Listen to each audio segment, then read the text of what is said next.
House, but it was blocked by a member of the Senate. Keep in mind, the senator has the privilege of objecting to a bill, and they can literally keep it off the floor out of a vote. And most notable in this situation was Senator Bill Nelson, Democrat of Florida. He held the bill, and they discovered he had close ties to the National Association of Homeowners, who, of course, opposed the legislation. They didn't want any relaxation of HOA rules.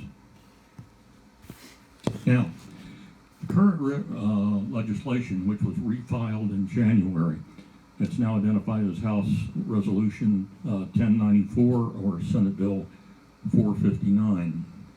It's a reintroduction of the bill that was filed last year. Now, why did they file it so late in the legislative session? First of all, they wanted to get it out on the floor, generate some support. They knew that at the end of the congressional term, that if the bill was not voted on, it would die, which it did. They have now reintroduced it under new titles. I say new titles, these new numbers. And they have still got the good support. Senators Roger Weicker of Republican Mississippi, Richard Blumenthal, Democrat of Connecticut, have generated bipartisan support. They're the chief sponsors of the bill in the Senate. And there has been a lot of bipartisan support in both the Senate and the House. And part of that was due to the vigorous letter writing campaign by the amateur radio community. And again, there is still that bipartisan support in the House for not only their legislation, but also in the Senate. Now,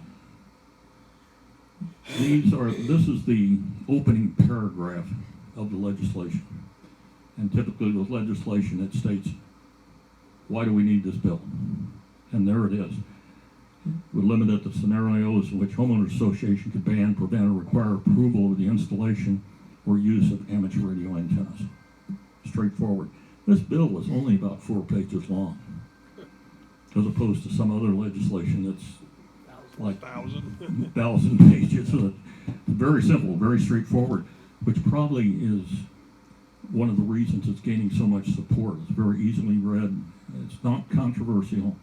It's pretty straightforward. And among the provisions, these 3 chief provisions, it would prohibit HOA rules that prevent or ban amateur radio antennas.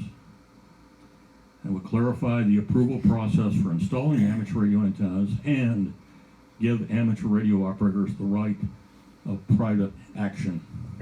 We're going to talk about those in just a moment. They recognize they can't overturn HOA covenants. They're legal documents, as we're going to see in just a moment.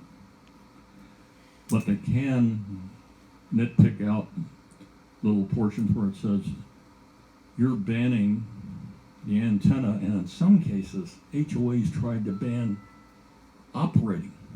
Yeah. They tried to say, you can't even operate. Well, the city of Chicago found that out back in the 1970s. They tried to have their own licensing system. Cost them a couple of $1 million after they all got done, but it is very, very well known that the FCC has control of transmissions. So that's one of the things we're trying to do, is make sure that the HOAs know you don't control radio emissions. We do, the FCC. Secondly, they're trying to say, or emphasize to them, along with that, by banning or making antennas or outside antennas so restrictive they can't operate, you are effectively banning operating. So they're trying to make that follow the dots type of argument. Some of the procedures for HOAs to gain approval are so convoluted, you would never get approval. So they're trying to make sure your approval process is reasonable and does not, in effect, ban the antennas.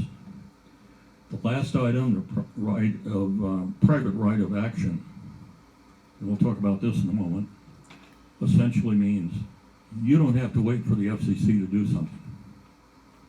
You can sue your HOA on the basis of this legislation. So those are the three big things that this bill will do. Now, what are covenants, conditions, restrictions? Probably, how many people live in an HOA? Okay. How many people live under covenants? You don't have to be in an HOA to have covenants. Okay. Basically, covenants, contrary to popular belief, are not a contract. And John Stratton, our West Gulf Division director, has been through this down in Texas, where they adjudicated that the covenant CC&Rs are imposed. They're not negotiated. The contract you negotiate. Two parties sit down, level playing field, they negotiate the terms of the contract. When everybody's happy, they sign it, walk away. That doesn't happen with covenants. When you buy property, you sign the contract, they buy the property and say, oh, by the way, boom, here are the covenants. And you never got a chance to negotiate those. So these are all the legal terms of covenant. I'm not going to go all through that, but it's basically, it gives you all the rules about you can't have an outdoor clothesline, your front door has to be painted a certain way, you can only have 6 potted plants on your front porch, and so on. And invariably, most covenants will say, no outside antennas. And even sometimes I try to say, you can't even, they like to use the word broadcast, which is an incorrect term. Also, besides covenant, HOAs can create their own rules independent of the CCRs. Now, a lot of HOAs are almost non-existent. If you go in a neighborhood and say, you have an HOA? I think so, I'm not sure. I send them $50 every year. Others, you have people walking up and down the street with clipboards and measuring how tall the grass is, how many potted plants you have, and so on. It'll vary. Now, under this legislation, not only do they try to, or are they going to limit the authority of HOAs to ban or restrict antennas, the amateur radio operator has some responsibilities also. One is to require amateur antenna to be installed in compliance with the manufacturer and building codes and any other ordinances. Also requires it to be maintained in a structurally safe condition. Again, perfectly reasonable. Also requires any deterioration or structurally unsafe component of the antenna be repaired, replaced, or removed.